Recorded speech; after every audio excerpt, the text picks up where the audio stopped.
El camino del cielo allanado, del Padre Pinamonti. Lectura 25. El séptimo obstáculo para la salvación es el amor a las riquezas. El ángel de la escuela, Santo Tomás, distingue dos clases de avaricia. La una es contra la justicia y consiste en usurpar el bien ajeno. La otra es contra la libertad y es un fuerte apego a su propio bien. Nadie ignora que los ávaros de la primera especie serán excluidos del reino de Dios. Los ladrones no entrarán en el reino de Dios. Son palabras del apóstol en su primera carta a los de Corinto. Mas los ávaros de la segunda especie están muy lejos de creer que la exclusión del reino de los cielos les toca tanto como a los otros. Sin embargo, el Evangelio se explica sobre esto de una manera que no ofrece duda alguna. Jesucristo no reprendía otra cosa en los fariseos que su orgullo y su avaricia. ¿Y qué clase de avaricia les reprendía? No la que se apodera del bien ajeno, sino la que se apega con exceso al bien propio, que le codicia con excesivo ardor, que le busca con infatigable afán. Solo por esto eran culpables los fariseos en aquel entonces. De otra parte, Jesucristo, instruyendo sobre este particular a todos los cristianos, les dice en la persona de sus apóstoles: poned mucho cuidado en precaveros de toda avaricia, es decir, guardaos de codiciar el bien que os pertenece y de aficionaros excesivamente al que legítimamente poseéis.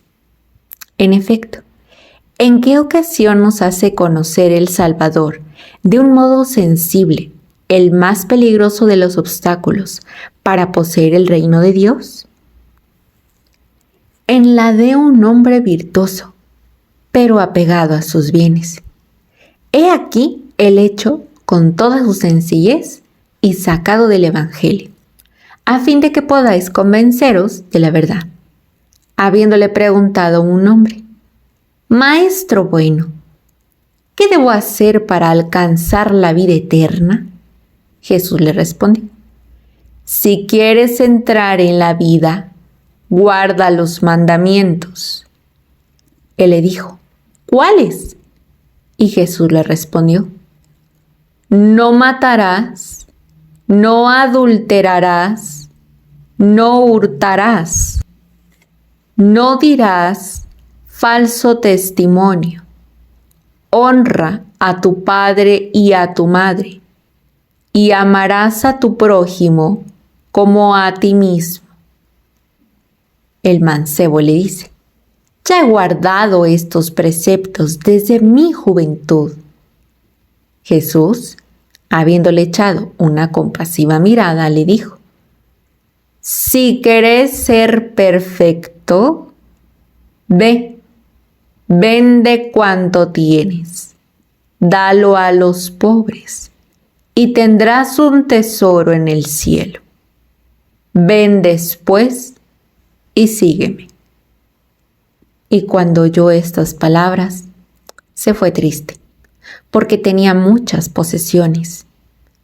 Jesús dijo entonces a sus discípulos las palabras siguientes: en verdad os digo que con dificultad entrará un rico en el reino de los cielos. Los discípulos se asombraron de las palabras del Maestro, a propósito de un rico que su virtud hacía digno de la amistad de Jesucristo. Y sin embargo, la tristeza que demostró para renunciar sus bienes fue bastante para que el Salvador repitiese a sus admirados discípulos estas palabras: hijitos, cuán difícil cosa es que entren en el reino de Dios los que confían en las riquezas. Más fácil cosa es pasar un camello por el ojo de una aguja que entrar el rico en el reino de Dios. Puesto que la posesión de las riquezas puede ser un obstáculo tan grande para salvarse, ¿cuánto mayor deberá ser el actual apego y el estar poseído de un vivo afecto a esas mismas riquezas? ¿Cuán difícil es, pues, a los ricos entrar en el reino de Dios? Esto vamos a examinar más detenidamente en la siguiente lectura. Lectura 26. El amor a las riquezas es muy perjudicial para salvarse. El amor a las riquezas, considerado con respecto al prójimo, nos arrastra fácilmente a cometer varias injusticias, y considerado con relación a nosotros mismos, nos precipita en toda clase de pecados.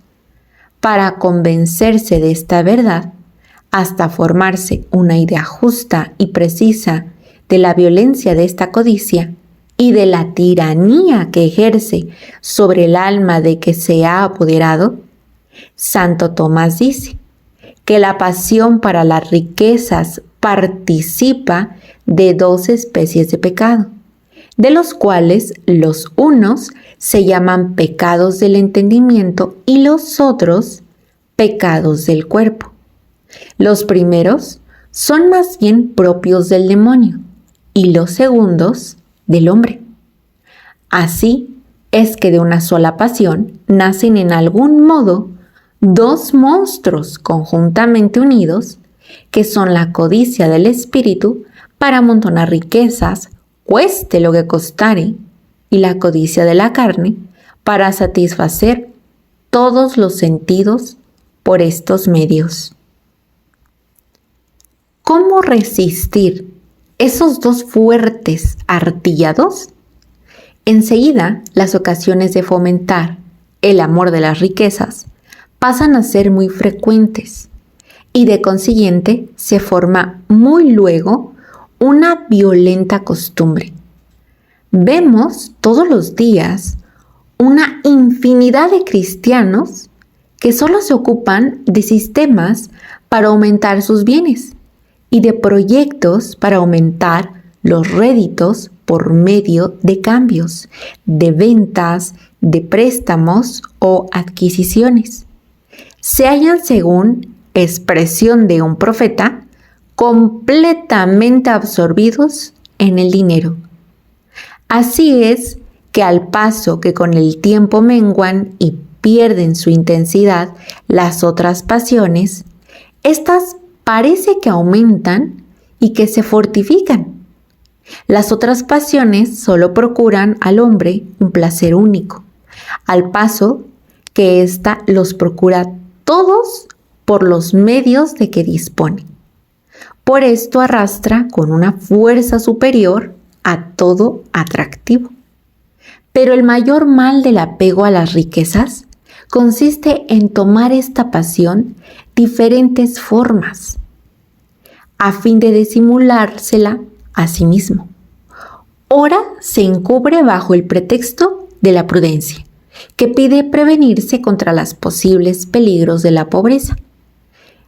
Ora se reviste con los mentidos ropajes de la caridad y de la justicia, que demandan que se piense con sus hijos y con sus parientes. Ora se cubre con la necesidad de tener siempre con qué sustentar su rango en el mundo. Así como una serpiente que a causa de su color difícilmente se percibe en la superficie de la tierra. Así es una pasión revestida con las apariencias de la razón, que difícilmente se reconoce por una verdadera pasión. De esto se desprende naturalmente que el amor a las riquezas es una especie de sed insaciable, un vivo ardor de adquirir, un apego inquieto para conservarlos o un excesivo temor de perderlos. ¿Quién pues será capaz de fijar a tal pasión los precisos límites para que jamás los traspase, olvidándose de su deber? ¿Quién puede persuadirse de que cuando nos hayamos dominados por ella sea fácil mantenerse en el derecho, sin permitirse jamás una injusticia, sin dejar de administrarla a quien quiera que sea, sin aprovecharse de ciertas ocasiones en que no pueda justificarse su mala fe, su rapiña, su prevariación? ¿Cómo puede conciliarse que no se ponga límite alguno al deseo de enriquecerse y que al mismo tiempo se observen constantemente todas las reglas de la equidad, que se quiera acumular en pocos años tesoros inmensos y simplemente por las vías legítimas, es decir, por los caminos ordinariamente los más largos y los menos lucrativos? Estos son otras tantas paradojas, otros tantos misterios, prodigios incomprensibles. Dichoso el rico que ha sido hallado sin mácula, dice el Espíritu Santo. ¿Quién es éste? Y le alabaremos, porque ha hecho cosas maravillosas. El libro de los Proverbios añade que aquel que se apresura a enriquecerse no es inocente. Sin embargo, yo supongo que puede existir sin injusticia una grande pasión por las riquezas. Yo supongo, aunque con exageradas esas palabras de un padre de la iglesia, todo rico es injusto o heredero de un injusto. ¿Cómo se abstendrá de los otros pecados un hombre codicioso de bienes? Si tan fácil fuera, ¿no diría San Pablo que la raíz de todos los males es el amor a las riquezas? El ejemplo que Jesucristo nos ha dado en su vida y la gracia que por su pasión y muerte nos ha merecido, están patentes para enseñarnos a ayudarnos a vivir en la piedad hacia Dios, en la justicia y en la caridad con respecto al prójimo, y muy sobriamente por lo que mira a nosotros mismos. Debemos vivir en el mundo con temperancia, justicia y piedad. Pero, a fin de que los designios del Verbo encarnado tengan cumplido efecto en nosotros, los apoya en el desprecio que debemos tener de los bienes perecederos. Dichosos los pobres, es la primera de sus enseñanzas. Desgraciados de vosotros, ricos, es la primera de sus amenazas. Por este medio ha querido demostrarnos que, así como el desprecio de las riquezas es el fundamento de su evangelio, el apego a las mismas es al contrario, su destrucción y su ruina. Sí, las gentes apasionadas a las riquezas son los enemigos declarados del Salvador, cuyo nuevo edificio construyen tanto como pueden, y así como los verdaderos cristianos son llamados hijos de la luz, aquellos son los hijos de las tinieblas. Tal es la oposición que existe entre unos y otros. El primer cuidado del verdadero fiel es buscar el reino de Dios y su justicia. El primero y el único cuidado del avaro es buscar el modo de aumentar cada día su tesoro. Debéis estar íntimamente persuadido que Jesucristo jamás ha dicho nada que no fuese verdad. Y no ha dicho en términos muy claros que no se puede servir a dos señores a la vez. ¿Que no se puede servir a Dios y a las riquezas? ¿Os creeréis capaz de hacer lo que el Salvador ha declarado, que no estaba en el poder de persona alguna? ¿O despreciará el uno y amará el otro? Añade, o bien se someterá al uno y detestará al otro.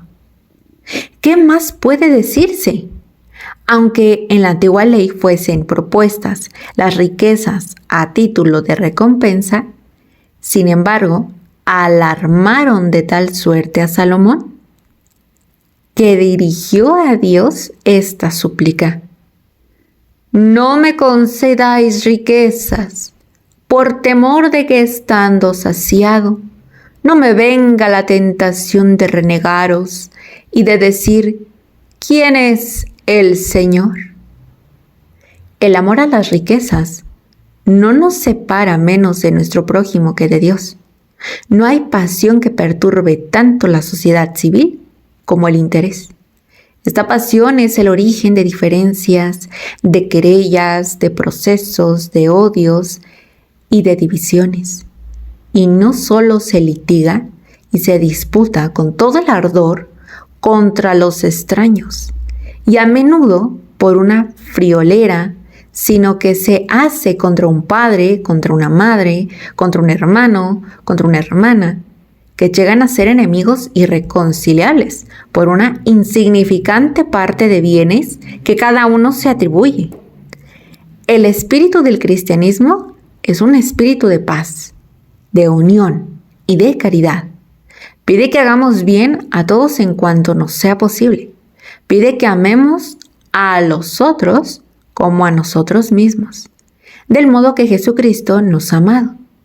El espíritu del interés quiere que solo nos amemos a nosotros mismos, que solo pensemos con nosotros, que todo lo hagamos redundar en provecho nuestro, con tal que le resulte alguna ventaja.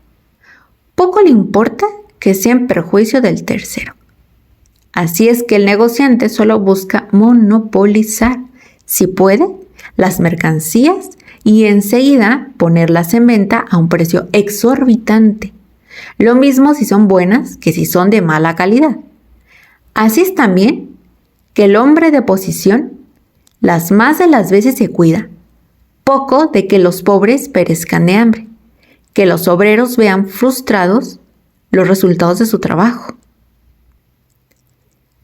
que a sus criados no se les pague el salario de sus servicios, que se corrompan los muchachos por falta de instrucción y de vigilancia, que las deudas no sean satisfechas.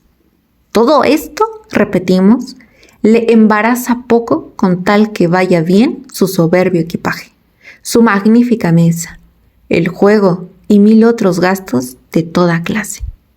Sería nunca acabar si se quisiesen describir todas las iniquidades de un hombre apasionado a las riquezas.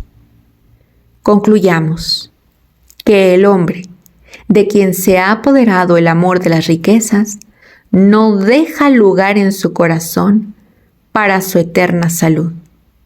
El Espíritu Santo se expresa muy claramente acerca de este punto, por boca del sabio. Nada hay más injusto que amar el dinero, porque un hombre de esta especie vendería su alma. ¿Y a quién la vendería? Al demonio. ¿Y para cuánto tiempo? ¿Para cierto número de años, como los demás pecadores que vuelven por fin a Dios? No, sino para siempre. Porque donde se hallan aquellos que, habiendo cometido alguna injusticia, hacen la debida restitución, se van buscando y rebuscando personas que, aunque condescendientes, todos, sin embargo, reconocen que los bienes en cuestión son mal adquiridos, según la declaración que les hacen.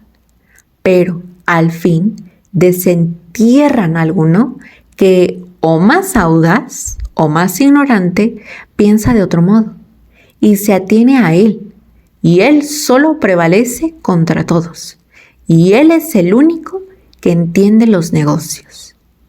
Si no se puede eludir absolutamente la obligación de restituir, se promete devolver y siempre se difiere, y se dice que con el tiempo lo encargará a sus herederos. O bien, si se restituye, se hace a medias, porque se hallan, dicen, en la imposibilidad de hacerlo de otro modo. Los acreedores se ven obligados a aceptarlo por temor de perderlo todo. En adelante, queda tranquilo. Morirá sin inquietud y con la conciencia cargada de una verdadera injusticia. Gracias por haber llegado hasta el final de este capítulo. Te invito a continuar escuchando este audiolibro en el siguiente video.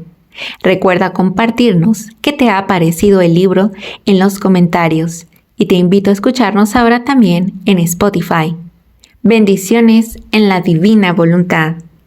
Gracias por vernos. Suscríbete al canal de Misión Rúa YouTube ahora para que podamos seguir difundiendo la misericordia de Jesús en el mundo entero. Y no te olvides de compartir, darle un me gusta, comentar y suscribirte al canal para ser un misionero Rúa más.